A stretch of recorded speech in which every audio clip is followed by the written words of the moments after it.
இது மகிமை நேரம். கர்த்தரும் இரட்சகருமாகிய இயேசு கிறிஸ்துவின் இனிதான நாமத்தினாலே மகிமை டிவி நேயர்களை நான் வாழ்த்துகிறேன். இந்த நாட்களிலும் நம்பிக்கையின் தேவன், கர்த்தர் மேல் வைக்கிற நம்பிக்கை என்ற வார்த்தைகளை குறித்து நாம் தியானித்து வருகிறோம். நம்முடைய நம்பிக்கை யார் மேல் இருக்க வேண்டும், எவைகளை நாம் நம்ப வேண்டும் என்பவைகளை குறித்து தியானிக்கிறோம். இன்றும் நான் எவைகளின் மேல் நம்முடைய நம்பிக்கையை வைக்கக்கூடாது என்பவை குறித்து வேதத்திலிருந்து சில வசனங்களை நாம் தியானிக்கும். பவுல் அப்போஸ்தலர் சொல்லும் பொழுது பிலிப்பியருக்கு எழுதின நிருபத்திலே மாம்சத்தின் மேல் நம்பிக்கை வைக்கக்கூடாது என்று. பிலிப்பியர் 3ஆம் அதிகாரம் 3ஆம் வசனம், ஏனெனில் மாம்சத்தின் மேல் நம்பிக்கையாய் இராமல் ஆவியினாலே தேவனுக்கு ஆராதனை செய்து கிறிஸ்து இயேசுவுக்குள் மேன்மை பாராட்டுகிற நாமே விருத்த சேதனம் உள்ளவர்கள் என்று சொல்லியிருக்கிறார். நம்முடைய மாம்ச பிரகாரமான பலத்தின் மேலோ, மாம்சத்தின் மேலோ, அல்லது நமக்கு இருக்கிற ஞானத்தின் மேலோ, கல்வியின் மேலோ, அறிவின் மேலோ நாம் நம்பிக்கை வைக்காமல் அந்த ஆவியினாலே தேவனுக்கு ஆராதனை செய்தவர்களே உண்மையான விருத்த சேதனம் உள்ளவர்கள் என்று சொல்லியிருக்கிறார். அதே பவுல் அப்போஸ்தலர் கொரிந்தியருக்கு எழுதின நிருபத்திலே சொல்லும் பொழுது தமக்கு தாமே, அதாவது தங்கள் மேலே நாம் நம்பிக்கை வைக்கக்கூடாது. என்னாலே முடியும், என்னுடைய பலத்தினாலே முடியும், என்னுடைய உறவினர்கள், என்னுடைய மனுஷ பலம், என்னுடைய சுய பலத்தினாலே முடியும் என்று தங்கள் மேலே நான் நம்பிக்கை வைக்கக்கூடாது. அதுவே நமக்கு ஒரு கண்ணியாக அமையும் என்று சொல்லியிருக்கார். 2 கொரிந்தியர் 1ஆம் அதிகாரம் 9ஆம் வசனம் பார்க்கும் பொழுது, நாங்கள் எங்கள் மேல் நம்பிக்கையாக இராமல் மரித்தோரை எழுப்புகிற தேவன் மேல் நம்பிக்கையாக இருக்கத்தக்கதாக மரணம் வரும் என்று நாங்கள் எங்களுக்குள்ளே நிச்சயித்திருந்தோம்.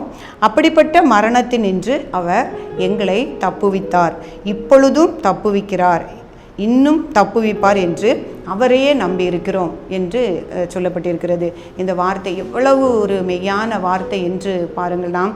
நாம் தங்களை தாமே நம்புவதற்கு ஏதும் இல்லை. கர்த்தர் மேலே, அவருடைய வல்லமையின் மேலே நாம் நம்பிக்கை வைத்திருக்க வேண்டும். மாம்சத்தின் மேலே நம்பிக்கை வைக்கக்கூடாது. தங்களை தாமே என்ன செய்யக்கூடாது, நம்பக்கூடாது. தேவன் அந்த மரண கண்ணிகளிலிருந்து நம்மை தப்புவிப்பார், கொள்ளை நோய்க்கு நம்மை தப்புவிப்பார். இம்மைக்குரிய நன்மைகள், இம்மைக்குரிய ஆசீர்வாதங்களின் மேல், அதாவது இம்மைக்குரிய பொருள்களின் மேல் என்ன செய்யக்கூடாது, நம்பிக்கை வைக்கக்கூடாது. இம்மைக்காக மாத்திரம் நான் கிறிஸ்துவின் மேல் நம்பிக்கை உள்ளவர்களாக இருந்தால் எப்படி இருப்போமா, எல்லா மனுஷர்களும் பரிதபிக்கப்பட்டவர்களாக இருப்போம்.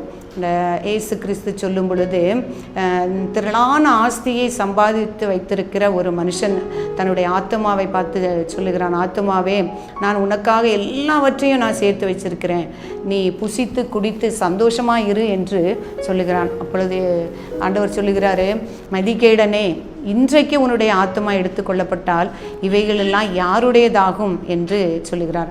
அதான் பிரியமானவர்களே, நம்முடைய ஆஸ்திகளின் மேலே, இவ்வளவு ஆஸ்திகளை நான் சேர்த்து வச்சுருக்கேன், எனக்கு எந்த கவலையும் இல்லை, யாரையும் நான் நம்ப வேண்டுவதில்லை என்று இருந்தால் ஆண்டவருடைய பார்வையில் மதிகேடனை, இன்று நீ எடுத்துக்கொள்ளப்பட்டால் இவைகளெல்லாம் யாருடையதாகும் என்று கேட்கிறார். இப்போ ஆஸ்திகளின் மேலோ, பொருட்களின் மேலோ நம்முடைய நம்பிக்கை போகக்கூடாது.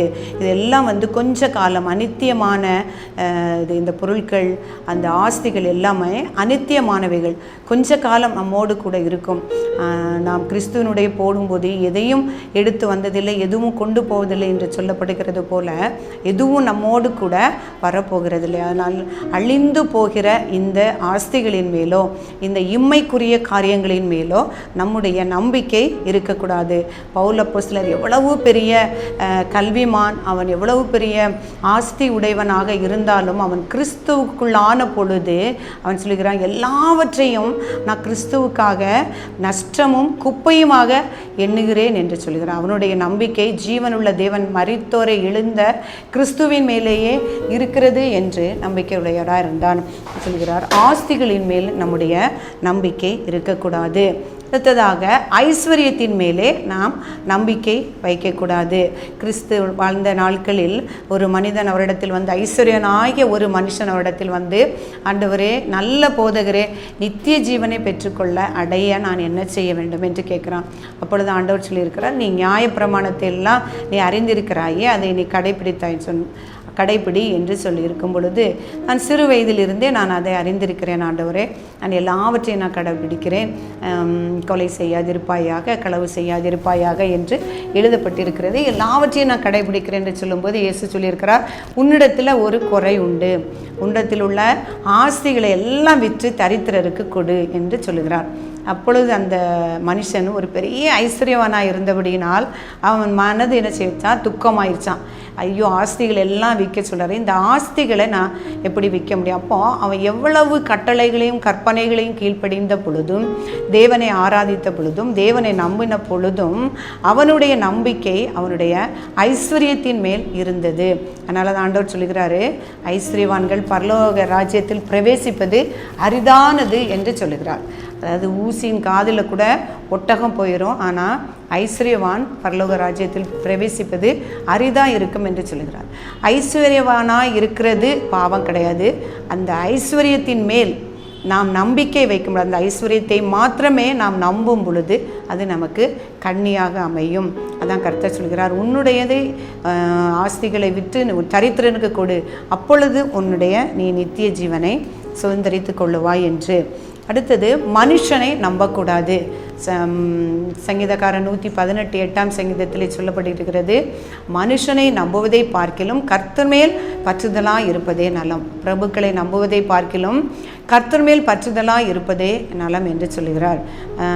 அது எரேமியா 17 மனுஷன் மேல் நம்பிக்கை வைத்து மாம்சமானவனை தன் புயபலமாக்கி கொண்டு கர்த்தரை விட்டு விலகுகிற இருதயம் உள்ள மனுஷன் சபிக்கப்பட்டவன் என்று கர்த்தர் சொல்கிறார். அப்போ இந்த மனுஷன் எனக்கு செய்வான், என்னை காப்பாற்றுவான் என்று மனுஷர் மேல் நம்பிக்கை வைக்கும் பொழுது அவன் சபிக்கப்பட்டவன் என்று கர்த்தர் சொல்கிறார்.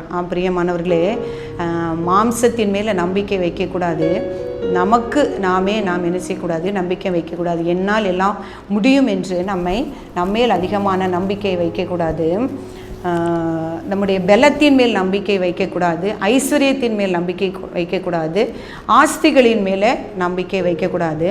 பலத்தின் மேல், என்னுடைய பலத்தினாலே எல்லாம் கூடும், நான் சொன்னால் எத்தனையோ பேர் எனக்காக வருவாங்க, இந்த காரியத்தை முடிக்க என்னால் முடியும் என்று தன்னுடைய சரீர பலத்தின் மேலே நம்பிக்கை வைக்கக்கூடாது. நம்முடைய நம்பிக்கை கர்த்தர் மேலும் அவருடைய கிருபைகளின் மேலும் அவருடைய நாமத்தின் மேலும் இருக்கும் பொழுது நாம் இம்மையிலும் மறுமையிலும் ஜெயமுள்ளவர்களாக ஜீவிக்க முடியும். அப்படிப்பட்ட கிருபை ஸ்லாக்கியத்தை தேவன் தரும்படியாக நான் ஜெபிப்போம். கிருபை நிறைந்த எங்கள் அன்புள்ள ஆண்டவரே, உம்மை துதிக்கிறோம் அப்பா, ஸ்தோத்திரிக்கிறோம் அப்பா. உம்முடைய வார்த்தைகளின் நிமித்தம் அப்பா உண்மையே நாங்கள் நம்பவும் ஆண்டவரே ஸ்தோத்திரம். உடைய கிருபைகளின் மேல் நம்பிக்கையாக இருக்கும், உடைய நாமத்தின் மேல் நம்பிக்கையாக இருக்கவும் நீர் எங்களுக்கு கற்றுத்தந்தீரே, அதற்காக உமக்கு நன்றி செலுத்துகிறோம் அப்பா. நாங்கள் பரிதவிக்கப்பட்டவர்களாக இராதபடிக்கு, சபிக்கப்பட்டவர்களாக இராதபடிக்கு, மனுஷர்களை நம்பி ஆண்டவரே, மனுஷருடைய புயபலத்தை நம்பி, மாம்சமானதை நம்பி, இம்மைக்குரிய ஆசீர்வாதங்களை நம்பி அவைகள் மேல் எங்களுடைய நம்பிக்கையை வைக்காதபடிக்கு ஆண்டவரே, ஜீவனுள்ள தேவன் மேலேயே எங்களுடைய நம்பிக்கை இருக்கும்படியாக கர்த்தாவே, எங்கள் நம்பிக்கை விசுவாசத்தை தேவன் நீர் வர்த்திக்க செய்யும்படியாய் நாங்கள் ஜெபிக்கிறோம். நாங்கள் குறைவுள்ளவர்களாய் காணப்பட்டாலும், இதை பார்க்கிறவர்கள் கேட்கிறவர்கள் ஆண்டவரே, கர்த்தரை நம்புகிற நம்பிக்கையிலே இன்னும் குறைவுள்ளவர்களாய் காணப்பட்டாலும் ஆண்டவரே, உம்முடைய ஆவியினாலே நீர் பலப்படுத்தி இன்னும் உடைய நம்பிக்கையிலும் விசுவாசத்திலும் உறுதியாய் வளர கர்த்தர் நீர் கிருபை பாராட்டும்படியாய் நாங்கள் ஜெபிக்கிறோம். சுவாமி, எங்களை அர்ப்பணிக்கிறோம், தாழ்த்துகிறோம். இயேசு கிறிஸ்துவின் மூலம் ஜெபிக்கிறோம் நல்ல பிதாவே.